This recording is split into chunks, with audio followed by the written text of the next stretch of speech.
Apakah gadis salju kembali lagi nanti? Tanya Ye Xuan. Menurut Han Xuanfei, pada akhirnya, gadis salju memulai perjalanan menuju Changsheng Tian sambil memegang tubuh burung ilahi Phoenix S, jadi gadis salju seharusnya pergi ke surga Changsheng Tian. Menurut legenda, pergi ke Changsheng Tian akan memberi Anda kesempatan untuk hidup kembali. Maka penting apakah gadis salju pergi ke Changsheng Tian atau tidak? Han Yue Xuanu menggelengkan kepalanya dan menjawab, tidak, setelah Suenu menginjakan kaki di jalan menuju Changsheng Tian, dia tidak pernah kembali. Ye Xuan mengerutkan kening dan berkata, aneh. Aku dengar dari para tetua sekte abadi lainnya bahwa leluhur klan Kaisar Kuno Kegelapan akhirnya kembali dari surga Changsheng. Gadis salju yang juga pergi ke surga Changsheng tidak kembali. Ada apa? Segalanya menjadi semakin membingungkan. Kaisar Kuno Dunia Bawah dan gadis salju keduanya pergi ke Changsheng Tian, tetapi yang satu kembali dan mendapat kesempatan untuk menjalani kehidupan lain, sementara yang lain tidak pernah kembali. Ada juga roh Ice Phoenix. Burung Ice Phoenix mati di Tanah Suci Dewa Bintang, dan jasadnya dibawa ke Changsheng Tian oleh gadis salju. Akibatnya, roh Ice Phoenix terbang ke kehampaan dan dunia yang tak terhitung jumlahnya, menyebabkan orang-orang dengan darah Ice Phoenix muncul di kehampaan dan dunia yang tak terhitung jumlahnya. Atau apakah orang yang lahir dengan darah Ice Phoenix dikatakan menjalani kehidupan lain? Banyak rahasia tentang Changsheng Tian yang belum terpecahkan. Tampaknya sulit untuk mengetahui jawabannya kecuali Anda melihat jalan legendaris menuju Changsheng Tian. Di tengah-tengah diskusi para tetua berbagai sekte, para tamu berangsur-angsur berdatangan. Ning Penghai, sesepuh Tanah Suci Kun Lai, berkata dengan suara lantang semuanya, semua tamu sudah hadir, jadi pertemuan apresiasi kita akan resmi dimulai. Jika kalian ingin melanjutkan percakapan, silakan lanjutkan, tetapi pelankan sedikit suara kalian. Atau kalian bisa berbisik dalam hati, yang juga merupakan cara yang baik.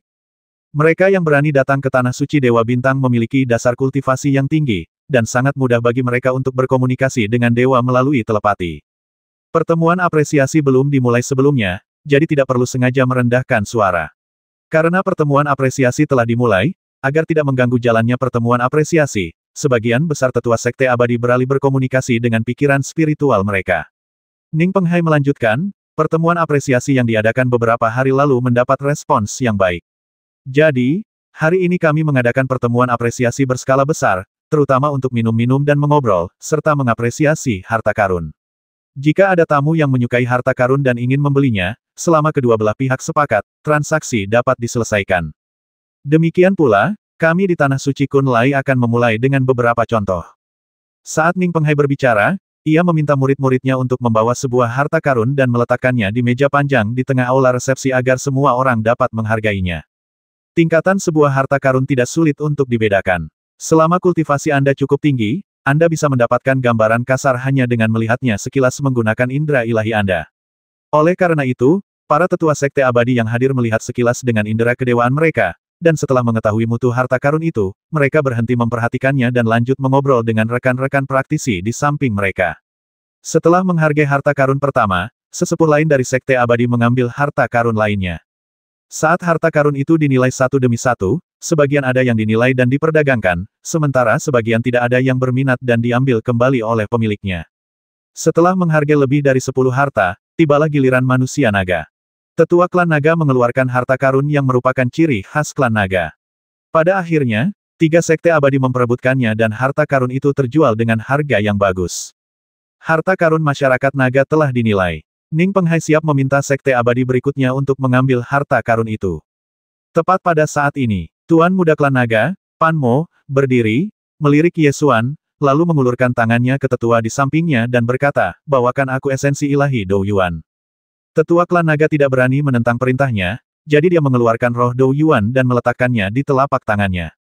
Pan Mo menamparkan roh Dou Yuan ke atas meja panjang dan berkata, kami masih memiliki harta ini dan ingin semua orang menghargainya.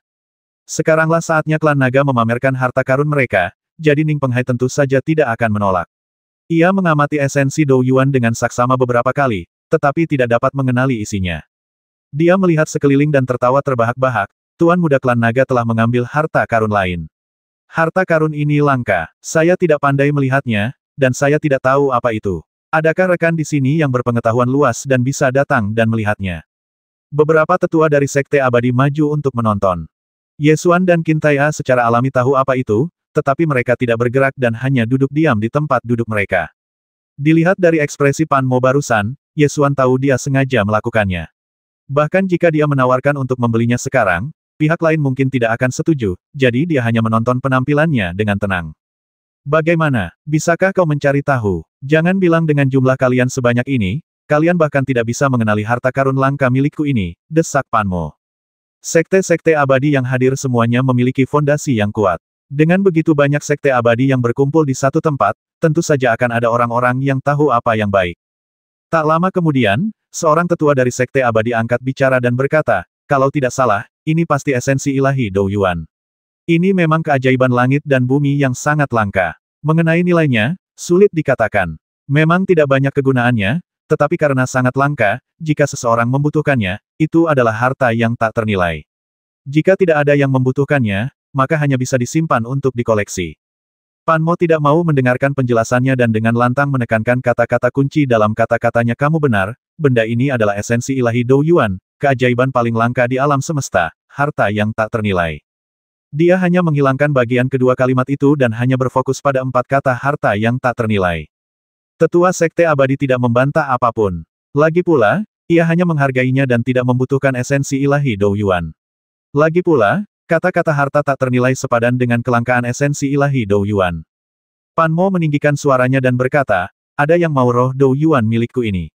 Biar ku jelaskan, ini harta yang tak ternilai harganya. Kalau kau tidak mampu, jangan keluar dan mempermalukan dirimu sendiri. Qin Tai'a mengerutkan kening, berpikir sejenak, dan berkata kepada Hanyu Xuanfei dalam benaknya Tuan Seng Sui, dapatkah Anda membantu saya mendapatkan esensi ilahi Dou Yuan ini? Saya pernah mengunjungi tetua klan naga sebelumnya dan meminta esensi Dou Yuan, tetapi Tuan Muda klan naga berkata saat itu bahwa dia tidak akan menjualnya. Jika Ye Xuan dan Qin Tai'a mengusulkan untuk membelinya sekarang, mereka pasti akan ditolak lagi dan kemudian digoda dengan kata-kata. Lagi pula, ini adalah pertemuan apresiasi, bukan lelang. Anda tidak bisa begitu saja membelinya dengan menawar. Pemiliknya harus setuju untuk menjualnya. Jika pihak lain tidak bersedia menjual, maka tidak ada gunanya menawarkan untuk membeli. Oleh karena itu, Qin Tai'a ingin Hanyu Xuanfei maju dan membeli Saripati Dou Yuan terlebih dahulu. Han Yue Xuannu melirik Qin Tai'a, berpikir sejenak, lalu berkata, Istana Shen Sui ku tertarik dengan esensi ilahi Dou Yuan ini. Berapa harganya? Pan Mo menunjukkan sedikit rasa jijik di sudut mulutnya dan berkata, kau ingin seseorang datang untuk membelinya. Percuma saja, aku tidak akan menjualnya kecuali kau memohon padaku. Ketika Hanyu Xuanfei mendengar ini, alisnya langsung mengerut dan ekspresi tidak senang muncul di wajahnya. Ye Xuan segera berdiri dan berkata, Xuannu, dia mengincarku, bukan kau. Aku akan menangani masalah ini, Xuannu, jangan marah. Setelah menenangkan Hanyu Xuanfei, Ye Xuan menoleh ke arah Pan Mo dan berkata dengan tenang, kamu boleh sebangga yang kamu mau sekarang, tapi jangan memohon padaku untuk menjualnya kepadamu nanti. Cek, beraninya kau berpikir begitu. Bahkan jika aku mati di sini, aku, Pan Mo, tidak akan pernah memohon padamu, kata Pan Mo dengan arogan. Ye Xuan tersenyum tipis dan berkata, jangan terlalu yakin, Zhen Xiang sedang memperingatkan. Pan Mo, Tuan Muda Klan Naga, tampak meremehkan. Ia mengambil kembali roh Dou Yuan dan duduk kembali dengan puas. Akhirnya, tiba giliran Ye Xuan untuk memamerkan harta karun itu, dan Ning Penghai mengajukan pertanyaan. Tuan Ye, apakah Anda memiliki harta yang ingin Anda bagikan kepada kami?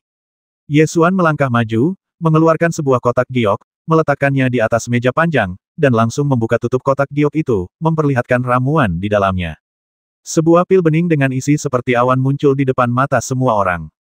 Sekali melihatnya saja, seseorang akan merasa bahwa pil ini luar biasa. Setiap tetua sekte abadi yang hadir telah melihat ramuan langka yang tak terhitung jumlahnya. Sekalipun mereka tidak tahu kekuatan obat ajaib apa yang dimiliki ramuan ini, setidaknya mereka bisa yakin bahwa ramuan ini jelas bukan barang biasa. Ketika aura ramuan ini menyebar, para tetua sekte abadi yang hadir mencium aura ramuan tersebut dan tiba-tiba merasakan seolah-olah jiwa mereka melampaui dunia. Beberapa tetua dari sekte abadi tidak dapat menahan kegembiraan mereka, dan ingin membeli ramuan itu tanpa mengetahui apa itu. Ning Penghai mengamati pil itu dengan saksama selama beberapa saat, lalu menggunakan indera ilahinya untuk mengenalinya, tetapi pil itu tidak cocok dengan pil manapun dalam ingatannya. Ia melihat sekeliling dan berkata dengan lantang, rekan-rekan Taois, saya kurang pandai mengenali jenis ramuan ini. Jika ada yang bisa mengenali jenis ramuan ini, silakan maju untuk mengidentifikasinya dan menjelaskannya kepada kami agar saya bisa belajar lebih banyak. Di dunia hampa dan dunia yang tak terhitung banyaknya, semua sekte abadi sekuler utama, bahkan jika mereka tidak menghususkan diri dalam mempraktikkan alkimia, kurang lebih memiliki akademi alkimia, terutama sekte abadi di dunia spiritual. Selama itu adalah dunia spiritual, pengobatan spiritual akan tumbuh di sana. Di dunia tempat obat-obatan ajaib bertumbuh, alkimia pasti akan berkembang pesat. Setelah mendengar kata-kata Ning Penghai, beberapa tetua dari sekte abadi yang ahli dalam alkimia maju untuk mengidentifikasi ramuan tersebut. Orang-orang ini mengamati dan berdiskusi pada saat yang sama. Saya belum pernah melihat ramuan seperti ini sebelumnya. Apakah Anda punya ide? Aku memang belum pernah melihatnya sebelumnya. Dilihat dari aura ramuannya, seharusnya ada 35 atau 6 jenis bahan obat spiritual. Bahan utamanya sepertinya sejenis kristal giok. Seorang tetua alkimia dari sekte abadi tersembunyi menganalisis sambil mengidentifikasinya dengan indera ilahinya. Soal khasiatnya, tampaknya agak unik. Ini bukan ramuan penyembuh, juga tidak digunakan untuk meningkatkan kultivasi. Juga tidak ada perubahan 5 elemen khusus. Saint alkimia dari sekte abadi di sebelahnya juga merasa aneh. Sulit untuk menentukan kemanjuran ramuan itu tanpa mengetahui namanya. Jika itu adalah ramuan umum seperti pil penyembuhan atau pil kultivasi, itu dapat diidentifikasi dengan cepat. Akan tetapi, efek pil ini jelas sangat aneh dan bukan pil biasa. Jadi, meskipun begitu banyak ahli pil sekte abadi hadir, mereka tidak dapat mengidentifikasinya. Bagaimana? Ning Penghai mendekat dan bertanya. Tetua alkimia dari sekte abadi tersembunyi menggelengkan kepalanya dan berkata, ramuan ini bukan ramuan biasa, dan khasiat obatnya sangat langka, jadi sulit untuk menarik kesimpulan akurat dalam waktu singkat hanya dengan penentuan kesadaran ilahi, kecuali jika Anda mencoba ramuannya. Menguji obat secara harafiah berarti meminum pil untuk menentukan khasiat obatnya. Tentu saja, untuk ramuan yang sangat berharga, seringkali hanya ada satu di dunia. Jika Anda meminum seluruh pil hanya untuk mengidentifikasi khasiat obatnya, identifikasi tersebut tidak akan berarti apa-apa. Apa yang dimaksud oleh sesepuh alkimia dari sekte abadi tersembunyi dengan menguji obat tentu saja tidak berarti memakan seluruh pil. Bagi seorang alkemis di tingkat Danseng, untuk menguji khasiat obat, hanya diperlukan 1/1000 atau bahkan 1/10.000 pecahan pil. Tentu saja, jika ramuan yang sangat langka dan tiada taraf itu dikorbankan bahkan hingga 1/10.000 saja, pemilik ramuan itu mungkin tidak akan senang karenanya. Oleh karena itu, jika Anda ingin mencoba obat tersebut, Anda harus terlebih dahulu mendapatkan persetujuan dari pemilik obat tersebut. Ning Penghai menoleh ke arah Ye Xuan dan bertanya, Tuan Ye, apakah Anda bersedia mencoba obatnya? Jika Anda setuju, Tanah Suci Kunlai akan meminta sesepuh dengan tingkat alkimia tertinggi untuk datang dan mencoba obatnya agar kerugiannya tetap di bawah 1/10.000. Tentu saja, jika Anda tidak mau, kami tidak akan memaksa Anda. Ye Xuan tidak peduli dan menjawab dengan santai kalau kamu mau coba obatnya, coba saja. Kalau aku kasih tahu khasiatnya langsung, pertemuan apresiasi ini jadi tidak ada artinya. Karena Tuan Ye setuju, mari kita coba obatnya. Ning Penghai mengucapkan beberapa patah kata kepada murid Tanah Suci Kunlai di luar gerbang istana, memintanya untuk menyampaikan pesan. Tidak lama kemudian, Danseng dari Tanah Suci Kunlai tiba. Ning Penghai langsung menariknya ke meja panjang dan berkata, Penatua Han, kemarilah dan lihatlah pil ini. Penatua Han sangat ahli dalam seni alkimia dan dapat langsung tahu bahwa pil ini luar biasa. Rekan praktisi mana yang memberikannya kepadamu? Ning Penghai memberi isyarat perkenalan ke arah Ye Xuan dan berkata, ini adalah harta karun yang dipamerkan oleh Tuan Ye. Para tetua alkimia dari semua sekte abadi utama baru saja datang untuk melihatnya, tetapi mereka belum dapat memastikan khasiat obatnya untuk saat ini. Tuan Ye telah setuju untuk menguji obatnya, jadi tetua Han dapat melanjutkan. Ketika tetua Han mendengar bahwa ia dapat mencoba pengobatan tersebut, ia langsung merasa gembira. Baiklah, biar saya coba saja. Sambil berbicara, ia mengeluarkan pengikis dan dengan lembut mengikis lapisan debu dari pil. Kemudian, ia membuka telapak tangannya dan menggunakan energi sejatinya untuk menyerap lapisan debu pil ke telapak tangannya. Kemudian, ia menarik napas dalam-dalam, mengembunkan debu obat menjadi aliran kekuatan obat, dan menghirupnya ke dalam perutnya. Lalu pejamkan mata Anda dan rasakan dengan saksama khasiat obat dari ramuan tersebut. Saat obatnya mulai berefek, ekspresi kepuasan mula-mula muncul di wajahnya, lalu tiba-tiba dia mengerutkan kening setelah beberapa saat, dan kemudian ekspresinya melebar setelah beberapa saat, menampakkan keterkejutan. Akhirnya, dia tiba-tiba membuka matanya dan berseru, ini, pil yang dapat meningkatkan umur. Apa? Seluruh penonton terkejut. Apa alasan kekuatan kultivasi datang ke sini? Kebanyakan dari mereka adalah karena legenda Changsheng Tian. Tujuan ingin menempuh jalan menuju surga abadi tidak lain adalah untuk menerobos batas umur dan memperoleh kesempatan menjalani kehidupan yang lain. Pada analisis akhir, Kekuatan-kekuatan kultivasi ini semuanya terikat oleh belenggu umur dan ingin melepaskan diri dari batasan-batasan hukum alam semesta yang kekal dan tidak berubah ini. Oleh karena itu, setiap tetua sekte abadi yang hadir sangat mementingkan umur panjang. Pil yang dapat memperpanjang umur, ini hanya sekadar sensasi. Tentu saja, beberapa ahli alkimia dari sekte abadi dengan kemampuan alkimia yang relatif tinggi tetap tenang dan bertanya, bisakah kita benar-benar menembus batas umur? Apakah khasiat obatnya kuat atau lemah? Ini krusial. Menerobos batas umur memang sangat ampuh, tetapi juga bergantung pada kekuatan obatnya. Jika peningkatan umur sangat kecil, hanya 1 atau 2 tahun, efeknya akan sangat terbatas dan tidak akan terlalu berharga. Tetua Dansheng dari Tanah Suci Kunlai dengan hati-hati merasakan sisa kekuatan obat di tubuhnya dan memperkirakan tidak hanya itu, ramuan ini memiliki khasiat memulihkan batas umur, dan khasiatnya luar biasa. Selain itu, ramuan ini dapat sedikit menembus batas umur. Khasiatnya setidaknya lebih dari 100 tahun. Abad, seluruh hadirin terkejut lagi, dan mata mereka tertuju ke arah pil itu dengan antusiasme yang membara. Khasiat pil ini tidak dikatakan oleh Ye Xuan, tetapi ditemukan oleh Tetua Dansheng dari Tanah Suci Kunlai melalui pengujian pribadi, jadi tidak ada yang meragukan hasilnya. Apa artinya menerobos batas umur dan meningkatkan umur Anda hingga 100 tahun?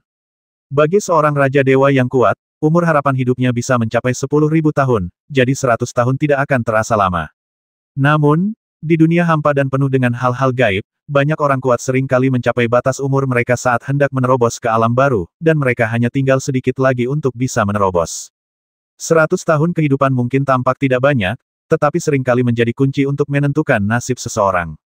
Contoh terbaiknya adalah Nangong Fentian. Di akhir zaman kuno, ia gagal mencapai alam yang lebih tinggi dan terpaksa menyegel meridiannya serta menghentikan hidupnya, tertidur selama puluhan ribu tahun.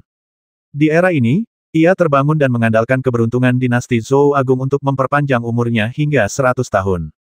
Dengan peningkatan umur ini, ia berhasil memasuki alam Taichu dan menjadi Raja Dewa. Perbedaan kecil dalam rentang hidup inilah yang membedakan Raja Dewa dari Jalan Dewa. Nangong Fentian melangkah maju dan menjadi salah satu dari 3 Raja Dewa Agung di alam Jiushu. Ia memandang rendah seluruh dunia dan bahkan memiliki kesempatan untuk mendambakan Changsheng Tian. Inilah perbedaannya, perbedaan umur 100 tahun.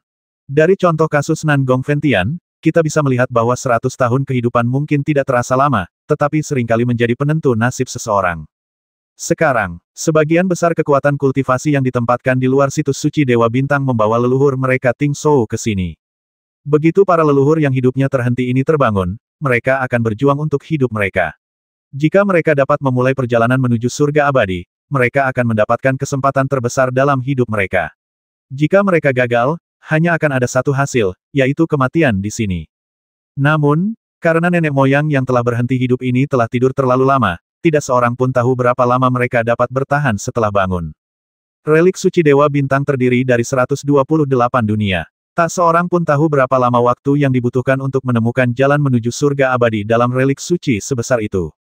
Mungkin memakan waktu bertahun-tahun, puluhan tahun, atau bahkan ratusan tahun.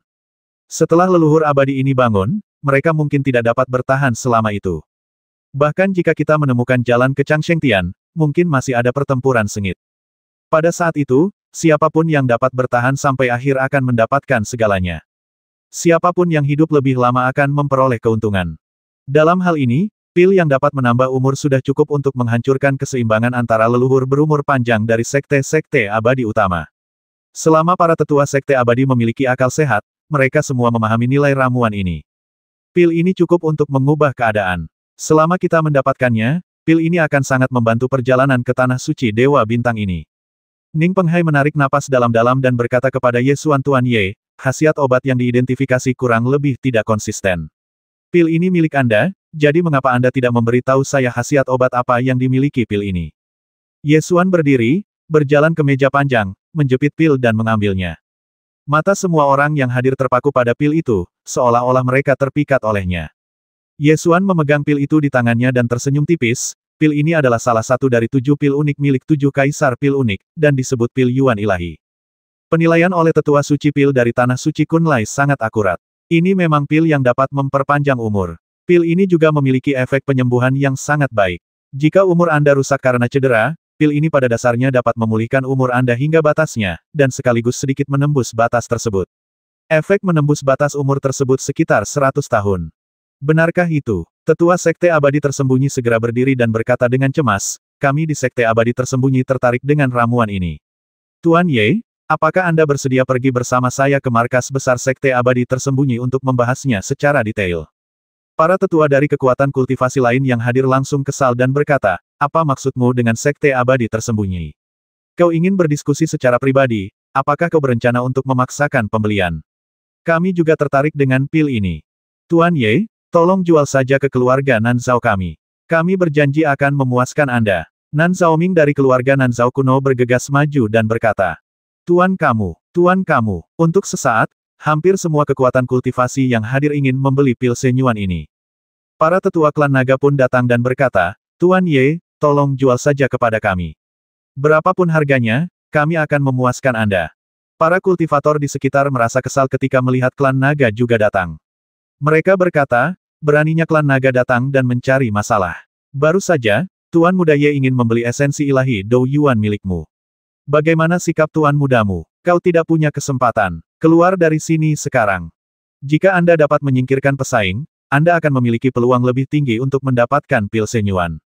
Oleh karena itu, semua kekuatan kultivasi yang hadir mulai mengecualikan orang naga. Benar, ayo cepat pergi. Tuan mudamu baru saja bilang dia lebih baik mati di sini daripada memohon pada Tuan Ye. Tidak pantas berubah pikiran secepat itu, kan? Peti mati emas bertanduk naga milik klan naga telah tiba di Xiao Kunsan 1,5 bulan yang lalu. Para tetua klan naga sangat menyadari nilai pil Shenyuan ini, sehingga mereka bergegas menghampiri Tuan Muda Pan Mo dan berbisik, Tuan Muda, pil Shenyuan ini sangat penting dan harus didapatkan. Beberapa hari yang lalu, Tuan Ye ini ingin membeli Dou Yuan Sensui. Selama Tuan Muda menundukkan kepala dan menukarnya dengan Dou Yuan Sensui, ada harapan besar bahwa beliau bisa mendapatkan pil Shenyuan. Apa? Pan Mo langsung murka dan berkata dengan nada kesal, kau ingin aku tunduk padanya. Tetua klan naga berkata dengan suara berat, Tuan Muda, Anda harus mengutamakan situasi secara keseluruhan. Jika Anda bisa mendapatkan pil yang dapat mengubah situasi dengan menundukkan kepala Anda, itu pasti sepadan. Enyahlah, aku tidak akan tunduk padanya bahkan jika aku mati. Pan Mo mendengus marah dan berjalan keluar dari aula dengan marah, kembali ke kediaman klan naga. Tetua klan naga menghentakkan kakinya dengan cemas. Ia tak punya pilihan lain selain menghampiri Ye Xuan dan berkata dengan hormat, Tuan Ye, kami dari klan naga sangat tulus ingin membeli pil Shen Yuan ini. Tuan Ye, tidakkah Anda ingin membeli esensi ilahi Dou Yuan kami? Bagaimana kalau kita tukarkan esensi ilahi Dou Yuan dengan pil Shen Yuan? Ketika klan naga memamerkan esensi ilahi Dou Yuan tadi, semua tetua sekte abadi yang hadir melihatnya, dan semua orang tahu bahwa Ye Xuan ingin membeli esensi ilahi Dou Yuan. Sekarang, klan naga ingin menukar esensi ilahi Dou Yuan dengan Shen Yuan dan kedua belah pihak memiliki sesuatu yang diinginkan pihak lain. Dalam hal ini, transaksi paling mudah diselesaikan. Oleh karena itu, para tetua sekte abadi lainnya panik dan membalas, kalian ras naga terlalu jahat, ya. Esensi ilahi Dou Yuan hanyalah sepotong material dengan sedikit kegunaan. Meskipun sangat langka, bagaimana bisa dibandingkan dengan pil Shen Yuan? Kalian terlalu idealis untuk mau menukarkan sepotong esensi ilahi Dou Yuan dengan pil Shen Yuan. Benar, Tuan Ye, nilai esensi ilahi Dou Yuan jelas tidak sebesar Shen Yuan dan jika Anda menyetujui kesepakatan ini, Anda akan menderita kerugian besar. Anda tidak boleh menyetujuinya. Bagi sebagian besar praktisi, esensi Dou Yuan memang kurang bermanfaat. Karena ramuan dan harta karun yang perlu dimurnikan dengan esensi Dou Yuan tidak memiliki kualitas yang sangat tinggi dan tidak tergantikan. Selain itu, esensi Dou Yuan sangat langka, jadi akan sedikit sia-sia jika digunakan untuk membuat pil atau memurnikan senjata. Selain itu, roh Dou Yuan juga dapat digunakan untuk menempa tubuh, namun di atas alam Dao ilahi, efek penempaan tubuh dari roh Dou Yuan menjadi tidak diperlukan. Oleh karena itu, bagi sebagian besar praktisi, Saripati Dou Yuan merupakan sejenis iga ayam yang sangat langka, tidak berasa saat dimakan, dan sayang untuk dibuang. Tentu saja, ini karena kekuatan kultivasi ini tidak memiliki kitab suci Dewa Pejuang kuno, jadi mereka berpikir bahwa esensi Dewa Pejuang tidak berguna. Bila Anda berlatih kitab suci Dewa Perang kuno dan berhasil mengolah tubuh abadi Dewa Perang, lalu menggunakan esensi ilahi Yuan Perang untuk membantu latihan Anda akan memperoleh kesempatan untuk mengolah tubuh suci Dewa Perang. Menurut catatan dalam kitab suci Dewa Perang kuno, tubuh suci Dewa Perang adalah salah satu tubuh suci terkuat di kehampaan dan dunia yang tak terhitung jumlahnya. Tubuh suci ini mampu menahan gempuran kekuatan surgawi dan abadi. Oleh karena itu, bagi mereka yang telah mengamalkan kitab Dou Shen kuno, nilai dari inti Dou Yuan berkali-kali lipat lebih tinggi daripada pil Shen Yuan. Tentu saja, saat bernegosiasi suatu kesepakatan, semakin Anda ingin membeli sesuatu, semakin sedikit Anda harus menunjukkannya. Aku tak terlalu memikirkannya sebelumnya, dan langsung pergi ke klan naga untuk meminta membeli esensi Dou Yuan, tetapi aku tertipu. Sekarang inisiatif ada di tangan saya bisa santai dan bermain. Tetua klan naga mendesak maju dan berkata dengan cemas, Tuan Ye, klan kami sungguh tulus. Jika esensi ilahi Dou Yuan kurang berharga, kami bisa menambahkan harta lainnya. Ye Xuan tersenyum dan berkata, kurasa aku tidak melihat ketulusanmu. Tuan mudamu pernah berkata bahwa dia tidak akan pernah memohon padaku bahkan jika dia mati di sini. Kurasa kau harus kembali dan bertanya pada tuan mudamu apakah dia benar-benar tulus. Para tetua klan naga tidak punya pilihan selain mengirim anggota suku mereka kembali ke markas untuk melaporkan berita tersebut. Pada pertemuan apresiasi, semua sekte abadi utama bersaing satu sama lain, semuanya ingin memenangkan Pilsen Yuan. Di sisi lain, Pan Mo, tuan muda klan naga, merasa sedikit tidak senang dan kembali ke markas klan naga dengan wajah dingin. Begitu dia kembali ke pangkalan, dia mendengar ayahnya, kepala klan naga, mengatakan sesuatu di aula.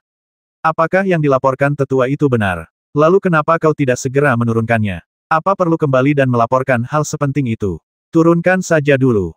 Ketika Pan Mo memasuki aula, ia mendengar pelayan naga yang kembali untuk menyampaikan pesan melapor kepada ayahnya bahwa Tuan Ye awalnya ingin membeli esensi ilahi Dou Yuan dari klan kami, tetapi ditolak oleh Tuan Muda, sehingga terjadi sedikit masalah.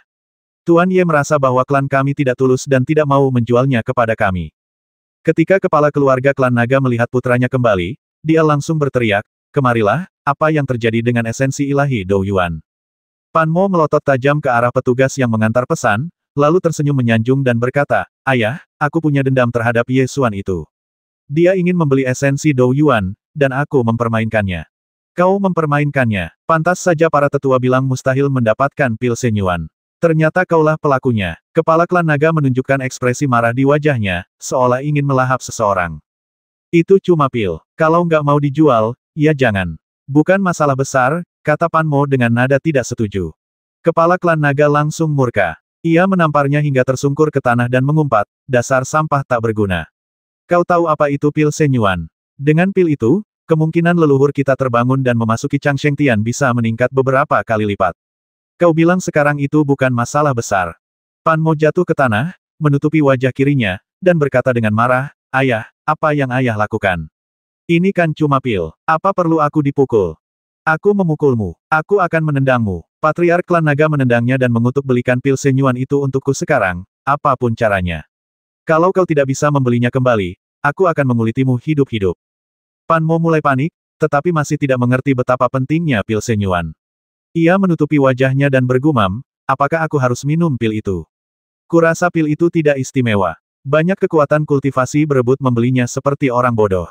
Kepala klan naga murka dan berteriak, benar. Para tetua sekte abadi lainnya semuanya idiot, hanya kau yang pintar.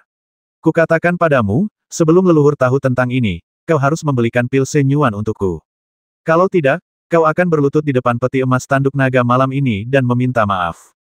Pan Mo tidak terlalu takut pada awalnya, tetapi ketika dia mendengar bahwa dia harus berlutut di depan peti mati emas bertanduk naga dan meminta maaf, dia akhirnya mulai merasa takut. Seorang tetua klan naga melangkah maju, membantunya berdiri, dan berbisik, Tuan Muda, Pilsen Yuan inilah yang paling dibutuhkan leluhur. Mengapa Anda datang ke Tritunggal Maha Kudus Dewa Bintang kali ini? Tidakkah Anda mengerti? Cepat pergi. Jika Anda benar-benar melewatkan Pilsen Yuan ini, leluhur akan murka. Pan Mo akhirnya menyadari keseriusan masalah ini. Ia segera bangkit dan bergegas keluar. Pada pertemuan apresiasi, Ye Xuan membahas penjualan Pilsen Yuan dengan para tetua berbagai sekte abadi utama. Harga yang ditawarkan oleh para tetua sekte abadi ini lebih tinggi satu sama lain. Jika orang lain yang menjualnya, mungkin sudah lama terjual. Namun, bagi Ye Xuan dan Qin Taiya, harta yang diberikan oleh kekuatan kultivasi ini sebenarnya tidak sebaik esensi Dou Yuan. Bagaimanapun, itu adalah harta karun yang tak tergantikan untuk mengolah tubuh suci Dewa Pejuang. Nilainya begitu tinggi sehingga hampir tak ada apapun di alam semesta yang dapat menandinginya. Sebenarnya tidak rugi sama sekali kalau langsung menukar Sen Yuan Pil dengan Dou Yuan Divine Essence. Qin Taiya juga sangat jelas tentang hal ini, tetapi dia sangat tenang. Dia tidak mendesak Ye Xuan untuk berdagang dengan klan naga, dan bahkan tidak memperhatikan negosiasi antara Ye Xuan dan kekuatan kultivasi lainnya. Tidak menunggu lama, Tuan Muda klan naga kembali dengan ekspresi malu. Ia menghampiri Ye Xuan dan menyerahkan esensi ilahi Dou Yuan. Ia berkata, saya akan menukar esensi ilahi Dou Yuan dengan pil Yuan ilahi. Apakah Anda puas? Ye Xuan melengkungkan bibirnya, menatap para tetua dari kekuatan kultivasi lainnya, dan bertanya apakah menurut kalian kesepakatan ini pantas. Omong kosong. Tuan Muda Pan, pergilah dari sini sekarang juga. Sekte kami bersedia menukar 10 jenis harta langka dari surga dan bumi. Semangat Dou Yuanmu tidak ada apa-apanya. Seorang tetua dari keluarga kuno dengan penampilan agak kasar mengumpat. Pan Mo mengira pil Sen Yuan adalah yang diinginkan leluhurnya. Jika ia tidak bisa mendapatkannya kembali, konsekuensinya akan serius. Ia tak punya pilihan selain menggertakkan gigi dan berkata, apa lagi yang kau inginkan? Ye Xuan menatapnya sambil tersenyum dan berkata, mohon maaf. Kata-kata yang sama keluar dari mulut Ye Xuan kali ini. Kamu, Pan Mo tiba-tiba marah. Tetua klan naga bergegas maju dan meraih lengannya, mengingatkannya dengan pikiran sucinya Tuan Muda, situasi keseluruhan lebih penting. Setelah leluhur mendapatkan pil Yuan ilahi, perjalanan menuju Dewa Bintang Suci ini akan setengah berhasil. Pan Mo menggertakkan giginya dan menundukkan kepalanya, lalu berkata, aku akui aku salah sebelumnya, dan kau juga membalasku. Sekarang kita impas, kan? Bisakah kita bicara tentang perdagangan pil Sen Yuan? Esensi Dou Yuan memang sangat penting, jadi kesepakatan masih perlu dinegosiasikan. Ye Xuan tersenyum dan berkata, sepotong esensi ilahi Dou Yuan tidak bisa ditukar dengan pil Yuan ilahi. Kau terlalu banyak berpikir. Tetua klan naga segera angkat bicara dan berkata, klan kami bisa menambahkan harta karun lainnya. Apa yang Tuan Ye inginkan? Katakan saja padaku. Ye Xuan berpikir sejenak dan menunjuk manik tanduk naga di tangan Pan Mo. Tetua klan naga buru-buru mendesak dengan pikiran sucinya Tuan Muda, cepatlah dan beli sebelum dia berubah pikiran. Tidak ada masalah dalam menjual pil Sen Yuan, karena semua kekuatan praktisi yang hadir menginginkannya. Oleh karena itu, para tetua suku naga merasa sangat cemas.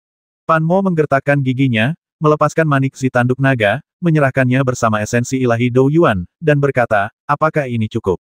Manik si tanduk naga memiliki efek kuat dalam melawan badai hukum dan juga merupakan harta yang sangat langka. Menggunakan pil Sen Yuan untuk ditukar dengan esensi ilahi Dou Yuan dan manik si tanduk naga pastilah mendapat keuntungan besar. Ye Xuan dengan enggan menerima tawaran itu dan melemparkan kotak giok yang berisi pil Sen Yuan. Tetua klan naga buru-buru mengambil kotak giok, membukanya untuk memeriksa, dan setelah memastikan tidak ada masalah dengan pil Sen Yuan, dia cepat-cepat menyimpannya, menghela napas panjang lega, dan dengan gembira menarik Pan Mo untuk pergi. Tepat pada saat ini, Ye Xuan tiba-tiba mengeluarkan 2 kotak giok lagi, meletakkannya di atas meja panjang, dan berkata, ini 2 pil Sen Yuan terakhir. Ada yang mau? Apa? Seluruh penonton terkejut lagi. Tuan Muda Pan Mo dari klan naga dan para tetua klan naga tiba-tiba membelalakan mata mereka dan melihat ke belakang dengan ekspresi heran. Pan Mo meraung, Tuan Ye, Anda tidak pernah memberitahu saya bahwa ada pil Sen Yuan lainnya. Ye Xuan merentangkan tangannya dengan polos dan berkata, apakah aku mengatakan hanya ada 1 pil Sen Yuan?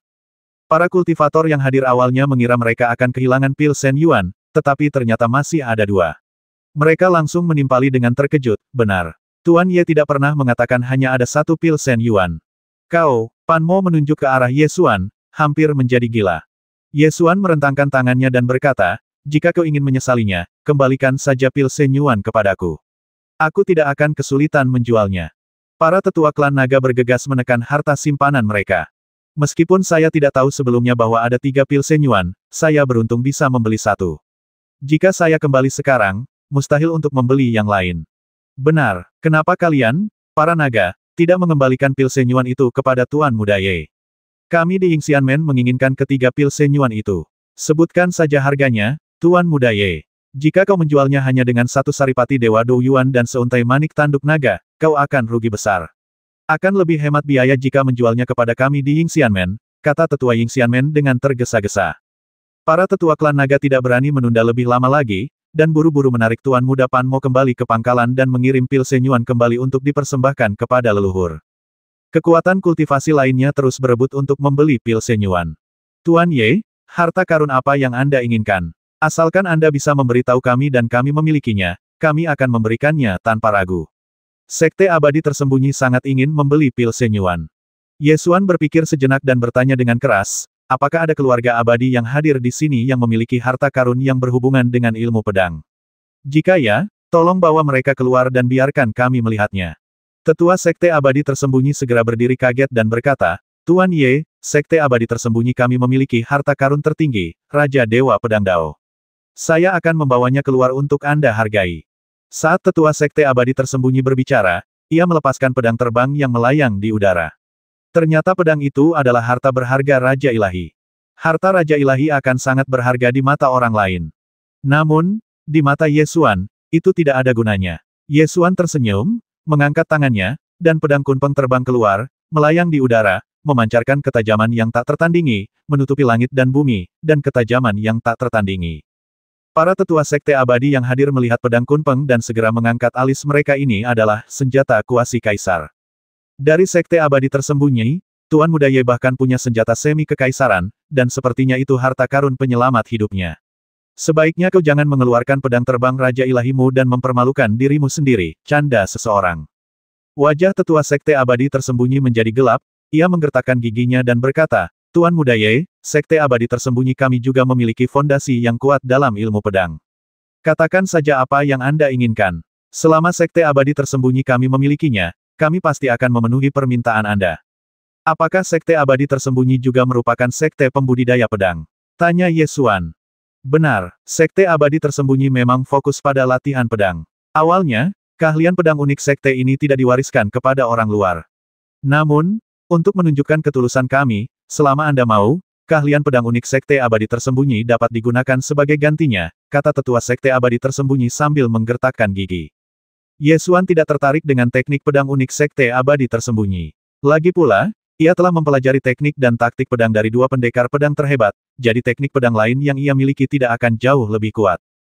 Terlebih lagi, ketika mencapai tingkat Raja Dewa, jika ingin melangkah lebih jauh dalam ilmu pedang, kita tidak bisa lagi hidup di bawah bayang-bayang orang lain. Hanya dengan menempuh jalan kita sendiri dalam ilmu pedang, kita dapat melangkah ke jalan ilmu pedang kita sendiri. Oleh karena itu, Ye Xuan tidak tertarik dengan keterampilan pedang Sekte Abadi Tersembunyi, dan malah bertanya saya melihat bahwa Sekte Abadi Tersembunyi tampaknya memiliki cukup banyak murid. Tentu saja, Sekte Abadi Tersembunyi kami adalah Sekte Abadi nomor 1 di dunia Changhai, kata sesepuh Sekte Abadi Tersembunyi dengan bangga. Kalau begitu, seharusnya ada makam pedang di Sekte Abadi Tersembunyi, kan? Tanya Ye Xuan lagi. Tentu saja, Tetua Sekte Abadi Tersembunyi itu menegaskan. Ye Xuan berpikir sejenak dan berkata, aku memang butuh pedang terbang, tapi bukan cuma satu pedang terbang Raja Ilahi, melainkan 60.000 pedang terbang, yang semuanya pasti di atas harta karun Tanah Suci. Bagaimana menurutmu tentang kesepakatan ini? Tetua Sekte Abadi Tersembunyi sedikit terkejut. Ia tidak menyangka Ye Xuan menginginkan begitu banyak pedang terbang. 60.000 pedang terbang, jumlah ini agak dibesar-besarkan. Tentu saja, Sekte Abadi Tersembunyi adalah Sekte Abadi nomor 1 di dunia Changhai, dengan ratusan ribu murid. Banyak pedang terbang telah diwariskan dari generasi ke generasi. Seiring dengan semakin banyaknya pedang terbang yang terkumpul, mereka akhirnya membentuk makam pedang. Oleh karena itu, memang ada banyak pedang terbang di makam pedang Sekte Abadi Tersembunyi, dan memang ada 60.000 pedang terbang tingkat harta Tanah Suci. Hilangnya 60.000 pedang terbang ini oleh Sekte Abadi Tersembunyi hanya akan membuat sedikit lebih sulit bagi pengikut tingkat rendah untuk menemukan pedang terbang di masa mendatang, tetapi dampaknya sebenarnya tidak terlalu besar. Tetua Sekte Abadi Tersembunyi menggertakkan giginya dan berkata, kesepakatan ini bagus. Tunggu saja, aku akan mengirim pesan kepada para tetua sekte untuk mengirimkan 60.000 pedang terbang. Kau bisa menyimpan pil senyuan paling lama 3 hari, lalu kita akan membuat kesepakatan. Bisa, Ye Xuan setuju. Alasan mengapa 60.000 pedang terbang dibutuhkan adalah karena jumlah pedang terbang di perbendaharaan Dewa Pedang telah mencapai 40.000, dan 60.000 lagi dibutuhkan untuk mengembalikan jumlahnya menjadi 100.000. Ini adalah perubahan kualitatif untuk perbendaharaan Dewa Pedang. Pedang terbang di level harta karun Tanah Suci mungkin tampak berperingkat rendah, tetapi tidak mudah untuk mengumpulkan 60.000 di antaranya. Ye Xuan membutuhkan bantuan seluruh perbendaharaan Dewa Pedang untuk mencapai tingkat ilmu pedang yang lebih tinggi, jadi dia memutuskan untuk segera mengisi perbendaharaan Dewa Pedang dengan pedang. Pada akhirnya, Ye Xuan menggunakan salah satu dari 2 pil senyuan untuk menukar 60.000 pedang terbang tingkat harta Tanah Suci dari makam pedang Sekte Abadi Tersembunyi. Pil senyuan lainnya ditukar dengan batu pencerahan pedang dari Sekte Suci Pedang Kuno. Legenda mengatakan bahwa batu pencerahan pedang dari Sekte Pedang Suci Kuno berasal dari domain pedang dan merupakan harta paling berharga milik sekte tersebut.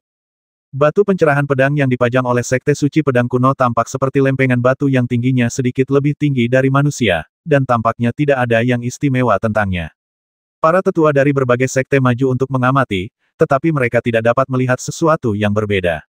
Tepat ketika semua orang curiga bahwa sekte suci pedang kuno sengaja mengeluarkan sepotong batu pecah untuk menipu orang, Ye Xuan dengan tegas mengganti batu pencerahan pedang dengan pil yuan ilahi. Faktanya, Ye Xuan tidak dapat melihat apa yang istimewa dari batu pencerahan pedang ini, tetapi ketika telapak tangannya menyentuh batu pencerahan pedang, hukum pedang di tubuhnya menghasilkan fluktuasi yang sangat halus. Hukum ilmu pedang tidak dapat berfluktuasi tanpa alasan, yang berarti bahwa ada kekuatan khusus dalam batu pencerahan pedang ini yang beresonansi dengan hukum ilmu pedang.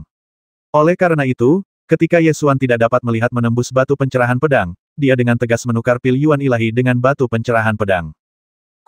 Setelah pertemuan apresiasi, Ye Xuan kembali ke paviliun tepi air hutan beku, mengeluarkan esensi ilahi Dou Yuan, melemparkannya ke Qin Taya, dan berkata, "Ini milikmu, ambillah dan cobalah berlatih."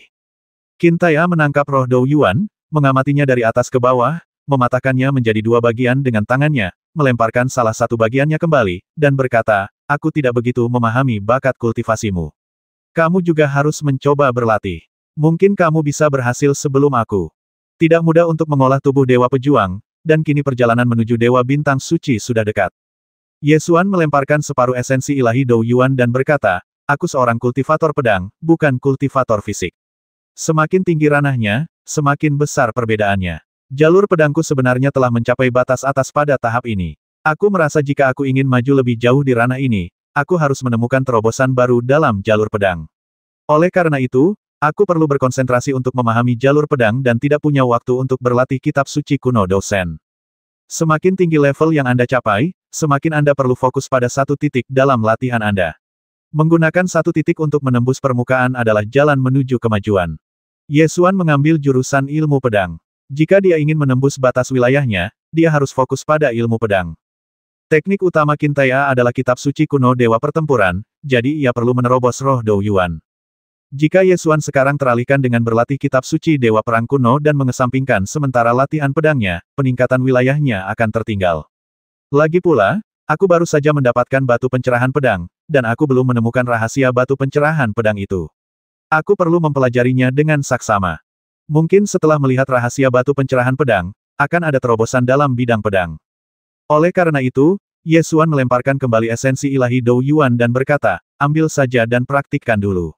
Siapapun di antara kita yang mencapai terobosan besar dalam praktik, itu akan sangat membantu perjalanan suci Dewa Bintang ini."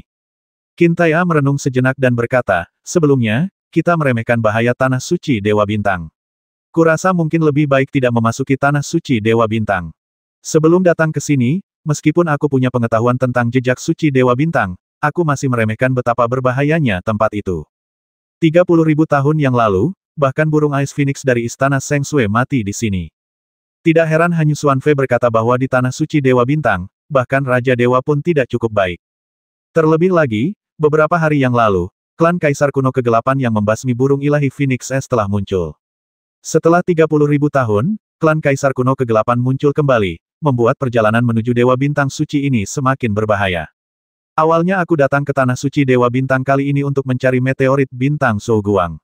Namun, sebelum memasuki Tanah Suci Dewa Bintang, aku sudah mendapatkan banyak harta, jadi perjalanan ini tidak sia-sia. Soal apakah akan memasuki Tanah Suci Dewa Bintang, jangan terburu-buru, mari kita lihat situasinya dulu. Ye Xuan merenung. Setelah keduanya selesai berdiskusi, mereka kembali ke kamar masing-masing dan mulai mempelajari esensi Dou Yuan dan batu pencerahan pedang. 3 hari kemudian, para tetua sekte abadi tersembunyi mengirim 60.000 pedang terbang setingkat harta tanah suci. Ye Xuan menyerahkan pil Senyuan kepada sekte abadi tersembunyi, memasukkan 60.000 pedang terbang ke dalam rumah harta karun Dewa Pedang, dan kemudian menemukan tempat terpencil untuk memurnikan 60.000 pedang terbang tersebut menjadi pedang tersembunyi di rumah harta karun Dewa Pedang. Setelah mencapai tingkat kekuatan Raja Dewa, kecepatan penyempurnaan pedang tersembunyi begitu cepat hingga dapat diselesaikan dengan satu sapuan pikiran dewa. Dalam sekejap mata, 60.000 pedang terbang menjadi pedang tersembunyi di rumah harta Dewa Pedang. Pada titik ini, perbendaharaan Dewa Pedang telah memulihkan bentuk lengkap 100.000 pedang tersembunyi. Terlebih lagi, mutu pedang tersembunyi itu bahkan melampaui puncak perbendaharaan Dewa Pedang di zaman kuno, mencapai puncak baru. Pada zaman dahulu kala, meskipun ada 100.000 pedang tersembunyi di perbendaharaan Dewa Pedang, tidak semua pedang mencapai tingkat harta tanah suci. Sekarang, Semua 100.000 pedang tersembunyi itu berada di atas level harta tanah suci, dan bahkan ada banyak harta Shinto. Ditambah dengan senjata semi kekaisaran pedang Kunpeng, rumah harta karun Dewa Pedang sekarang lebih kuat daripada pada masa puncaknya di zaman kuno. Pada hari-hari berikutnya, Ye Xuan mulai mempelajari batu pencerahan pedang dengan serius, dan memahami misteri ilmu pedang darinya. Batu pencerahan pedang ini sangat ajaib. Batu ini sebenarnya sedikit beresonansi dengan prinsip pedangnya sendiri, tetapi resonansinya sangat lemah. Ye Xuan menggunakan akal sehatnya untuk memeriksa setiap inci batu pencerahan pedang dengan saksama, tetapi tidak menemukan sesuatu yang aneh. Pada saat yang sama, sebuah obelis menerobos lapisan pertama dinding kristal hampa situs suci Dewa Bintang, dan klan Kaisar Kuno Kegelapan menjadi yang pertama memasuki situs suci Dewa Bintang. Hampir semua kekuatan kultivasi memperhatikan tindakan klan Kaisar Kuno Kegelapan, menyaksikan puncak obelis menerobos dinding kristal hampa dan memasuki dunia pertama di luar situs suci Dewa Bintang. Kekuatan-kekuatan kultivasi utama menyaksikan klan Kaisar Kuno Kegelapan menerobos dinding kristal kehampaan dan maju melawan badai hukum, dan mereka semua merasakan kekuatan klan Kaisar Kuno Kegelapan. Tidak heran klan Kaisar Kuno Kegelapan bisa memasuki Changsheng Tian 30.000 tahun yang lalu. Mereka memang sangat kuat.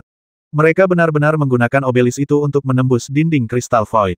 Harta karun apa sebenarnya obelis itu?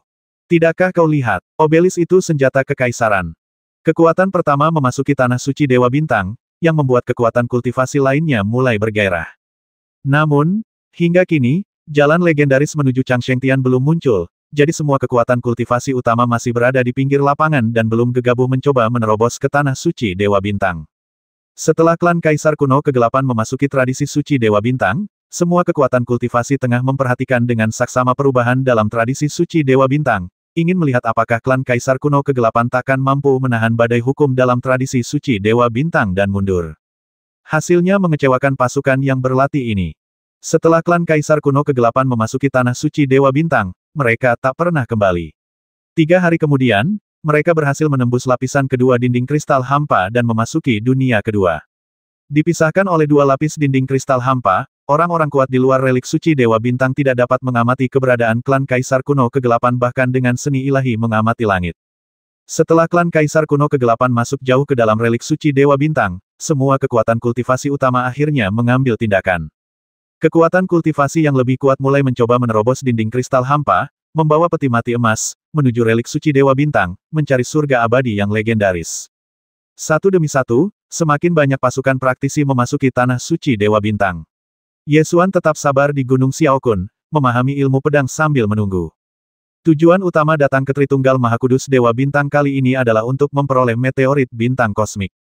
Jika suatu kekuatan kultivasi menemukan meteorit bintang cahaya kosmik dari relik suci Dewa Bintang dan membawanya keluar, mereka dapat memperolehnya melalui perdagangan.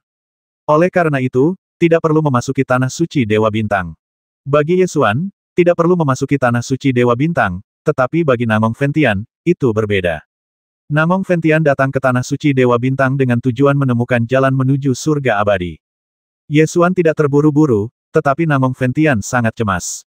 Tepat ketika Ye Xuan sedang mempelajari batu pencerahan pedang di tebing terpencil, Namong Fentian muncul dan menyapanya, Master Sekte Ye. Ye Xuan membuka matanya, meliriknya, dan bertanya, ada apa? Namong Fentian terdiam sejenak, lalu berkata, Master Sekte Ye tampaknya tidak terburu-buru memasuki tanah suci Dewa Bintang. Ye Xuan tersenyum dan berkata, saya berbeda dari kebanyakan orang yang datang ke sini.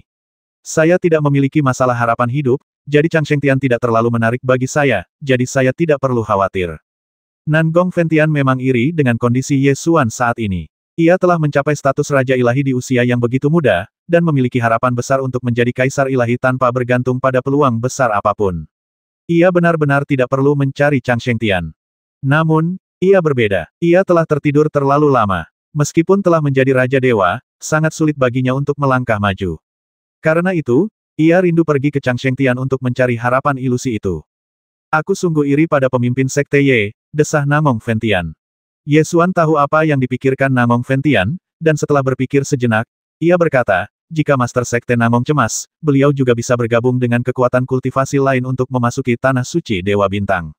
Berdasarkan situasi saat ini, saya tidak berencana memasuki tanah suci Dewa Bintang untuk sementara waktu. Tentu saja, Namong Fentian memahami kebenaran ini dan berkata, saya datang ke sini untuk mengucapkan selamat tinggal kepada Master Sekte Ye. Sekte abadi tersembunyi telah menyatukan lebih dari selusin kekuatan kultivasi dan sedang bersiap untuk memasuki tanah suci Dewa Bintang bersama-sama. Saya sudah berdiskusi dengan para tetua sekte abadi tersembunyi dan akan pergi bersama mereka. Ye Xuan merasa sedikit tidak sabar, tetapi setiap orang memiliki aspirasinya sendiri, jadi dia hanya bisa berkata dengan tulus, jaga dirimu, dan aku berharap Master Sekte Namong bisa mendapatkan apa yang diinginkannya dan menemukan Chang Shengtian. Berkat kata-kata baik pemimpin Sekte Ye, kita akan berpamitan sekarang. Semoga kita bisa bertemu lagi suatu hari nanti. Setelah mengatakan ini, Namong Fentian membungkuk dan berbalik untuk pergi. Ye Xuan menatap punggungnya, merasa emosional yang tak dapat dijelaskan. Sebenarnya, ia tidak memiliki hubungan yang terlalu dalam dengan Namong Fentian, tetapi bagaimanapun juga, mereka berdua berasal dari alam Jiushu dan telah berjuang berdampingan. Jauh di lubuk hatinya, ia masih berharap dapat menemukan apa yang diinginkannya. Namun, saya juga tahu dalam hati saya bahwa perpisahan ini mungkin akan menjadi perpisahan selamanya. Di alam semesta yang luas, dalam perjalanan mengejar keabadian, seseorang terlalu tak berarti. Tak seorang pun tahu apa yang menanti mereka di depan. Begitu mereka mengucapkan selamat tinggal, mereka mungkin takkan pernah bertemu lagi. Namong Fentian pergi. Sepertiga kekuatan kultivasi di Gunung Xiaokun mengikuti sekte abadi tersembunyi ke Tanah Suci Dewa Bintang. Tanah Suci Kunlai juga agak tertarik dan mulai bernegosiasi dengan kekuatan spiritual lain, dengan mitra negosiasi utama adalah Istana Seng Sui. Di gedung Land Rover, Tanah Suci Kunlai mengundang Istana Seng Sui untuk menjadi tamunya guna membahas memasuki Tanah Suci Dewa Bintang. Tuan Seng Sui, saya ingin tahu apakah Anda tertarik untuk memasuki Tanah Suci Dewa Bintang. Jika kedua sekte kita berkelana bersama, kita bisa saling membantu. Itu akan bermanfaat dan tidak berbahaya. Bagaimana menurut Anda, Tuan Seng Sui? Tanya Ning Penghai. Hanyu Xuanfei belum membuat keputusan tentang memasuki Tanah Suci Dewa Bintang. Karena dia tahu betul bahwa di antara begitu banyak kekuatan kultivasi, satu-satunya yang benar-benar dapat dia percaya adalah Ye Xuan dan Qin Taya. Selama Xiang Ling ada di sana, hubungan antara Istana Seng Sui dan alam Jiushu akan kokoh. Sedangkan untuk kekuatan kultivasi lainnya, betapapun hebatnya kata-kata mereka, sulit untuk menjamin bahwa mereka dapat saling percaya. Di tempat seperti Tanah Suci Dewa Bintang, yang penuh bahaya, memiliki sekutu yang dapat dipercaya jauh lebih penting daripada sekelompok besar sekutu yang disatukan. Oleh karena itu, Hanyu Xuanfei mengirim murid-muridnya untuk mengundang Ye Xuan. Qin Taya telah mengasingkan diri untuk berlatih tubuh Dewa Pejuang Suci, jadi Ye Xuan adalah satu-satunya yang bebas saat ini. Ye Xuan datang ke Menara Lansheng, tempat Hanyu Xuanfei dan Ning Penghai sedang mengobrol menyenangkan. Ning Penghai berkata di antara sekian banyak kekuatan kultivasi, yang paling saya hargai adalah Istana Seng Sui. Jadi, kekuatan kultivasi lain dapat bersatu, tetapi Istana Seng Sui adalah satu-satunya yang tidak boleh ditinggalkan. Terima kasih, Penatua Ning, atas apresiasimu, jawab Hanyu Xuanfei. Ketika Ning Penghai melihat Ye Xuan masuk, dia memberi isyarat untuk mengundangnya masuk dan berkata, Master Sekte Ye, silakan duduk. Setelah Ye Xuan duduk, Ning Penghai melanjutkan, kapan Istana Seng Sui berencana memasuki Tanah Suci Dewa Bintang?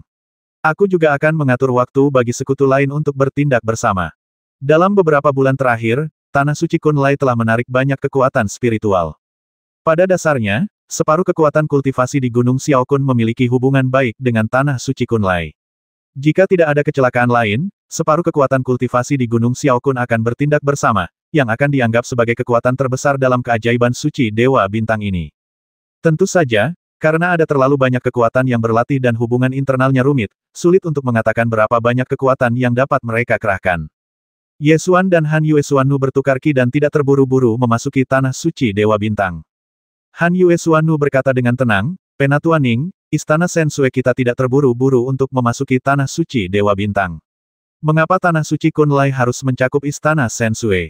Faktanya, Ning Penghai telah datang ke Hanyu Xuanfei beberapa kali, ingin membentuk aliansi dan bepergian bersama. Namun, Hanyu Xuanfei tidak pernah setuju. Ye Xuan sudah mengetahuinya. Pasti ada alasan mengapa Tanah Suci Kunlai berusaha keras untuk memenangkan Istana Seng Sui. Ia mengambil alih pembicaraan dan berkata, Penatua Ning, jika Anda ingin mengatakan sesuatu, lebih baik bicara langsung. Kejujuran dapat meningkatkan rasa saling percaya. Ning Penghai tahu bahwa terus-menerus menutupi sesuatu hanya akan menjadi bumerang, jadi setelah hening sejenak, ia berkata baiklah. Kalau begitu, aku akan mengatakan yang sebenarnya. Memang ada alasan mengapa kami menghargai Istana Seng Sui. Ye Xuan dan Hanyu Xuanfei tidak memotong pembicaraannya dan mendengarkan dengan tenang hingga dia melanjutkan bicaranya. Setelah memikirkannya, Ning Penghai melanjutkan, saya pikir penguasa Istana Salju juga harus tahu bahwa 30.000 tahun yang lalu, gadis salju dari Istana Salju dan leluhur kaisar dari klan Kekaisaran Kuno Kegelapan pernah bertarung, dan Tanah Suci Kunlai ikut serta dalam pertarungan itu. Han Yue Xuannu mengangguk dan membenarkan, memang, lebih tepatnya, Istana Sensue dan Tanah Suci Kunlai pernah bergabung untuk melawan klan Kaisar Kuno Kegelapan. Inilah mengapa aku mempercayai Tanah Suci Kunlai sejak awal.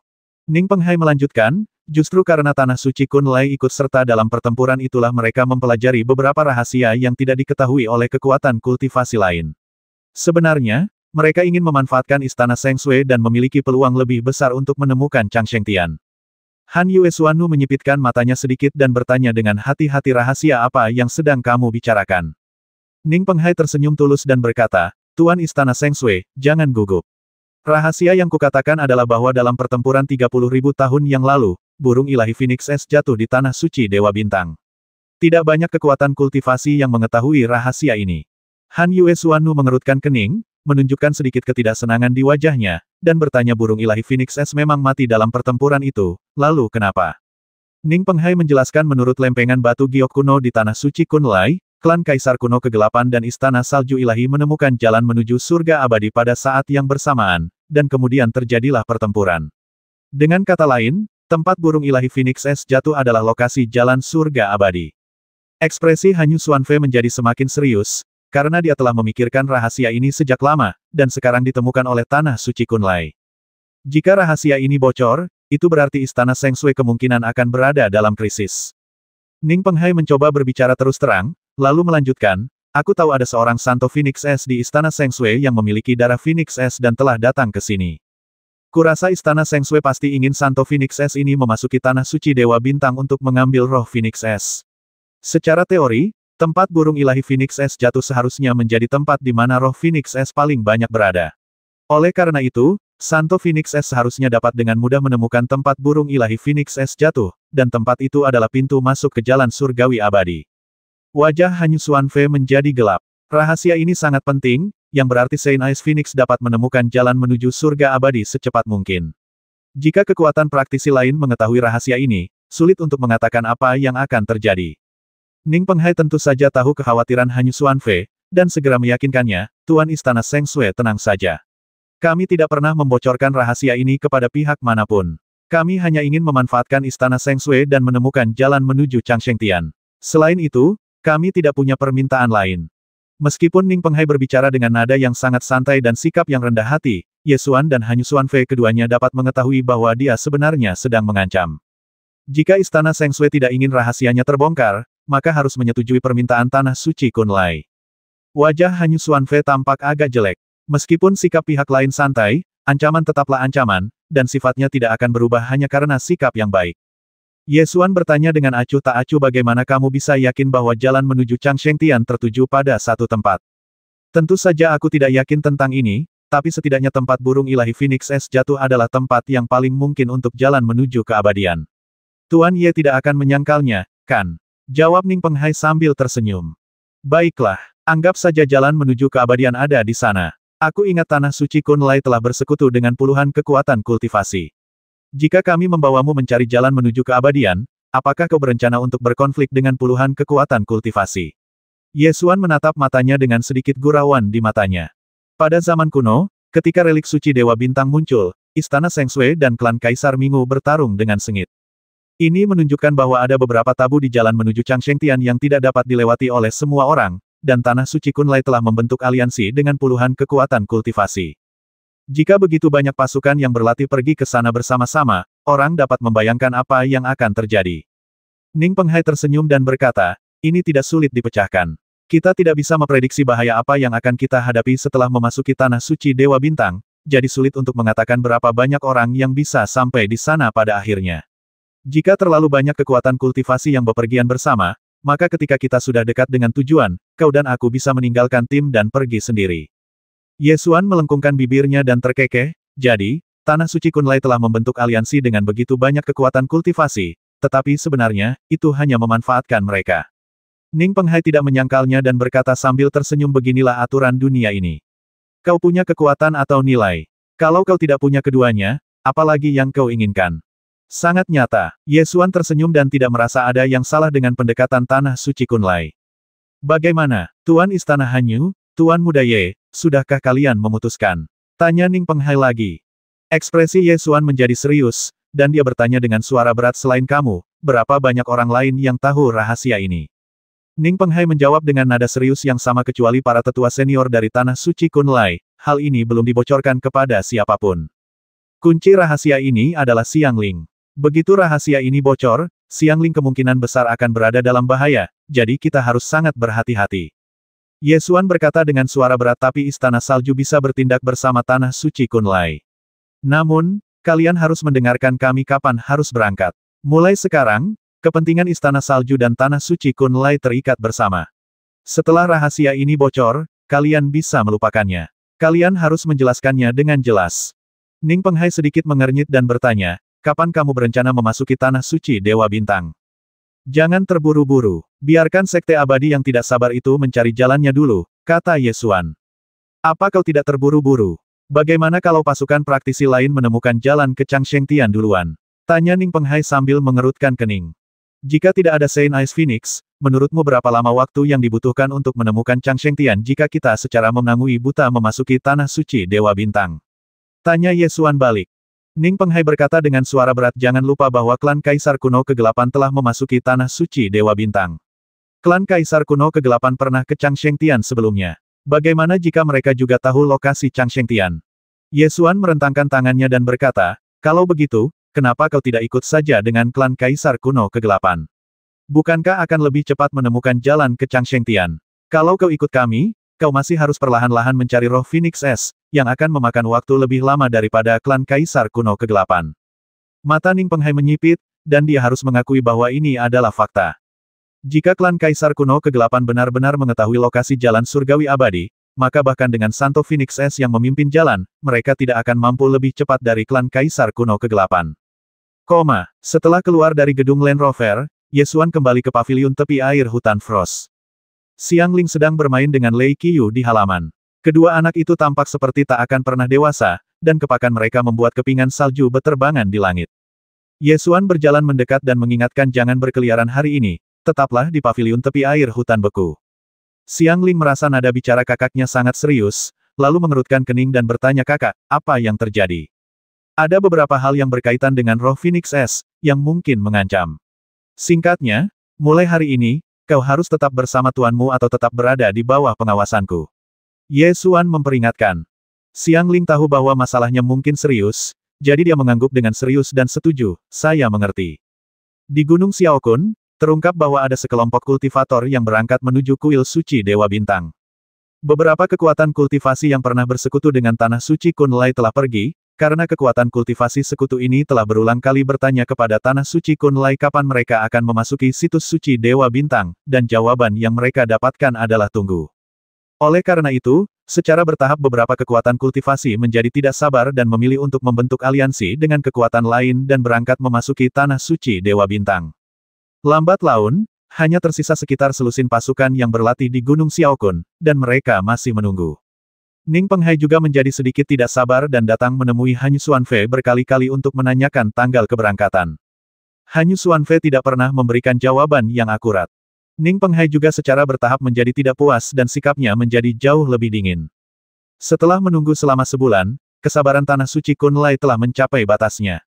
Ning Penghai berdiri di aula paviliun tepi air hutan embun beku dan berkata dengan nada yang buruk, Tuan Istana Hanyu, saya sangat menghormati Istana Sengsui, dan saya juga berharap dapat menjalin hubungan baik dengan Istana Sengsui.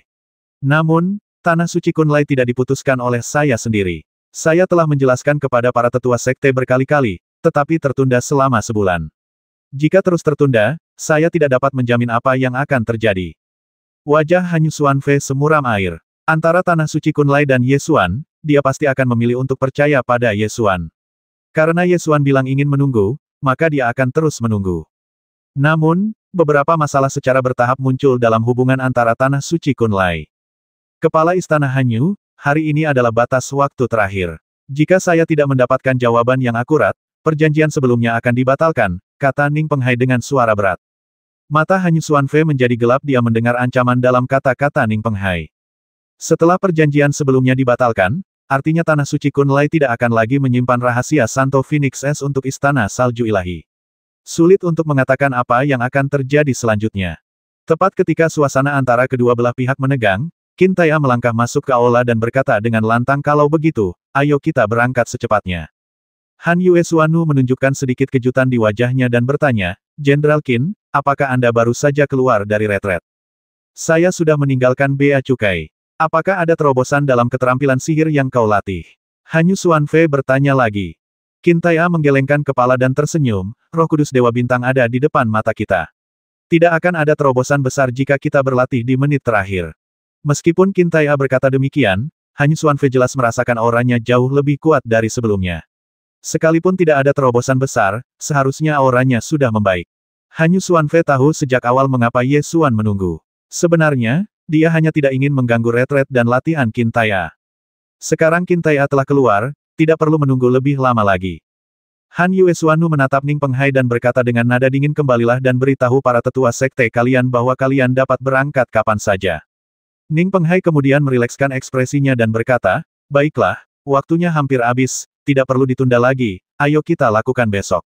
Bagaimana menurutmu?" "Baiklah." Hanyu Xuanfei setuju. Pagi berikutnya. 20 kekuatan kultivasi yang tersisa di Gunung Xiaokun bergerak pada saat yang sama, menyingkirkan Fata Ana di telapak tangan mereka, membentuk aliansi, meninggalkan Gunung Xiaokun, dan memasuki Tanah Suci Dewa Bintang. Dalam waktu kurang dari setengah jam, Xiaokun-san, yang awalnya dipenuhi paviliun dan menara, bukan lagi sebuah bangunan.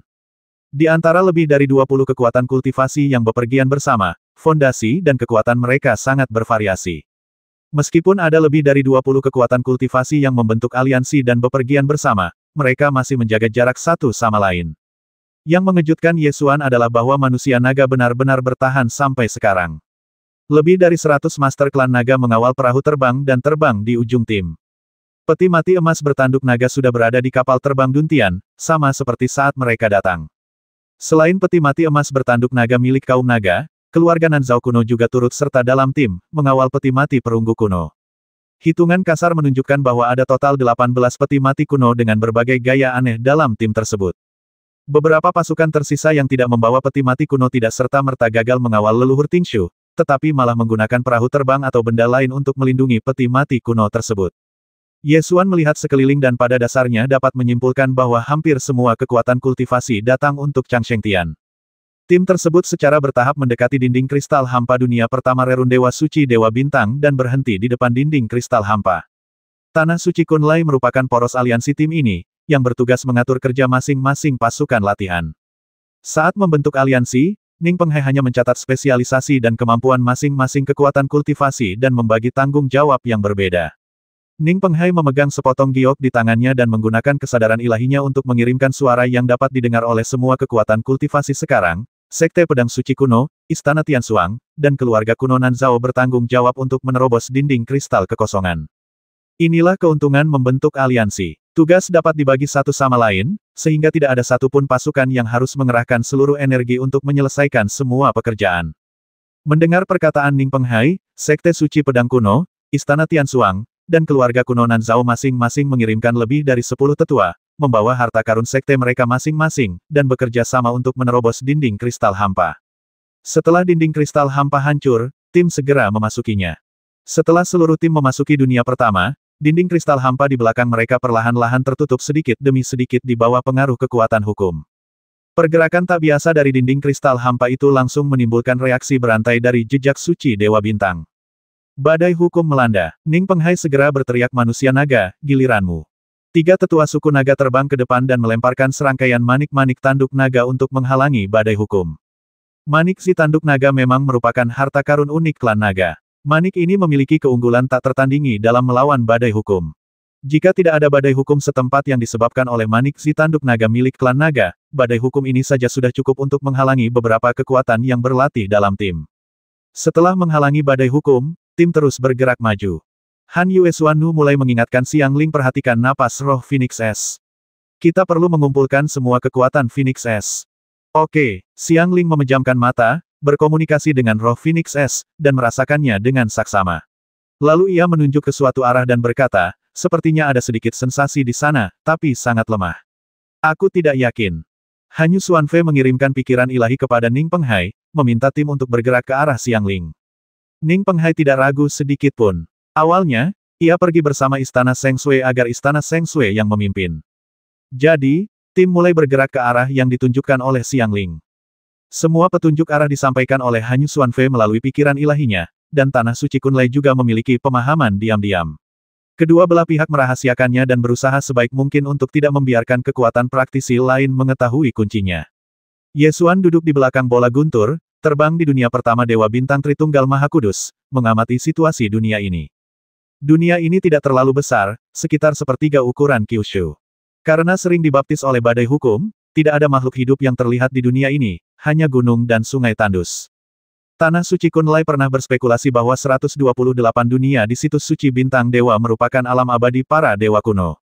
Meskipun dia tidak tahu apakah tebakan ini akurat, Ye Xuan tetap mengamati dengan saksama detail dunia ini, terutama detail di tingkat hukum, mencari sesuatu yang berbeda.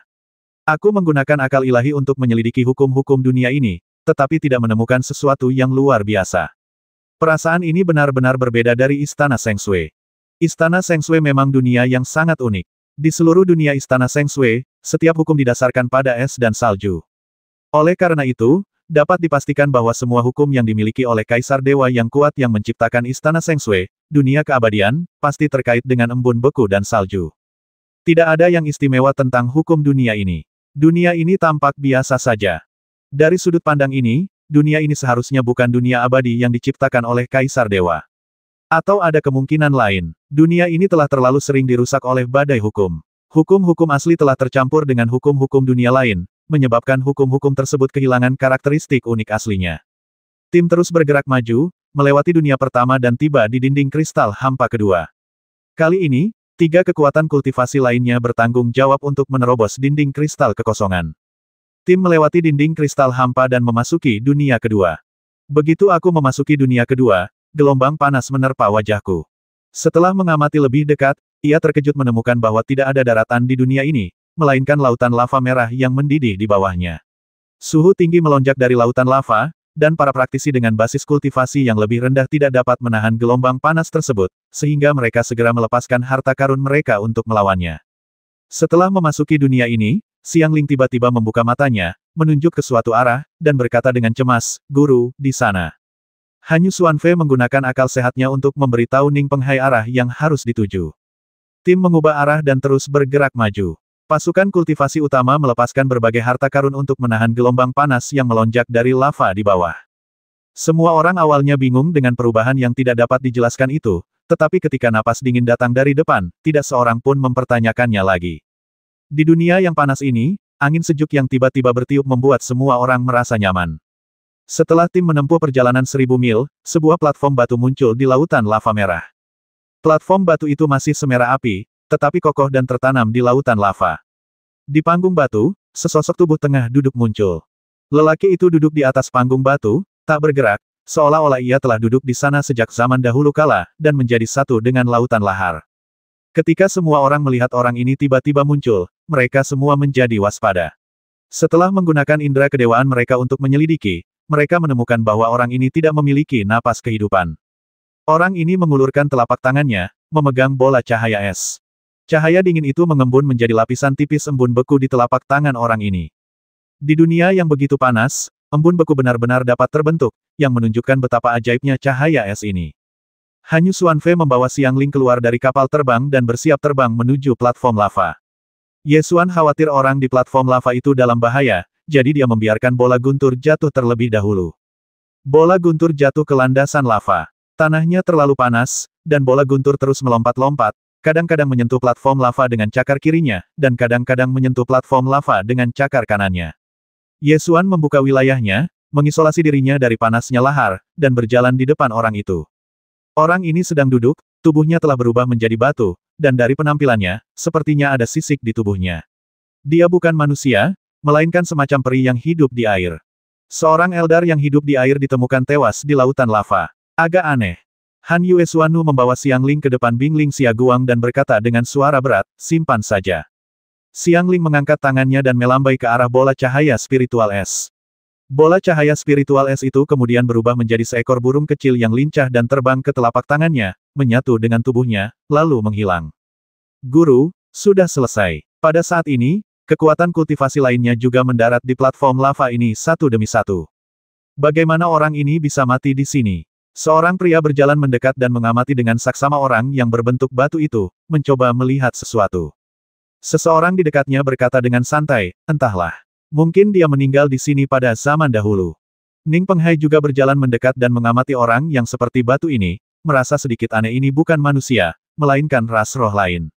Dan dilihat dari penampilannya, ras roh ini tampak agak familiar. Pada saat ini, Pan Mo, tuan muda klan naga, datang dan berkata, bukankah ini klan sisik laut dari dunia Changhai? Wanita-wanita mereka memiliki tubuh yang sangat menarik.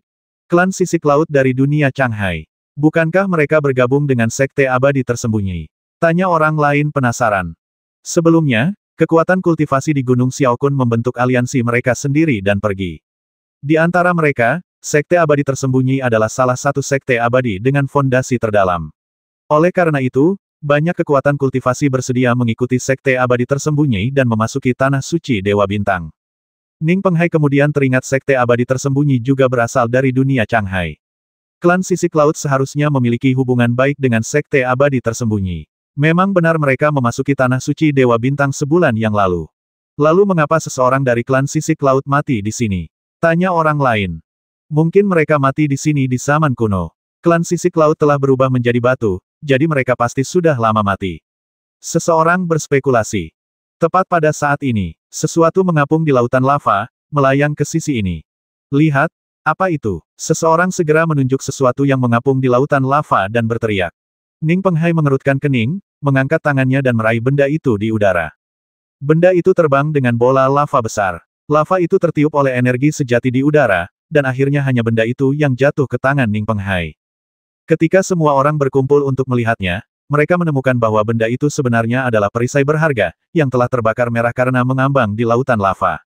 Ini, ekspresi Ning Penghai berubah serius. Ia menunjuk lambang yang samar-samar terlihat di perisai dan berkata, itu lambang suku sisik laut. Sepertinya masalahnya tidak sesederhana itu.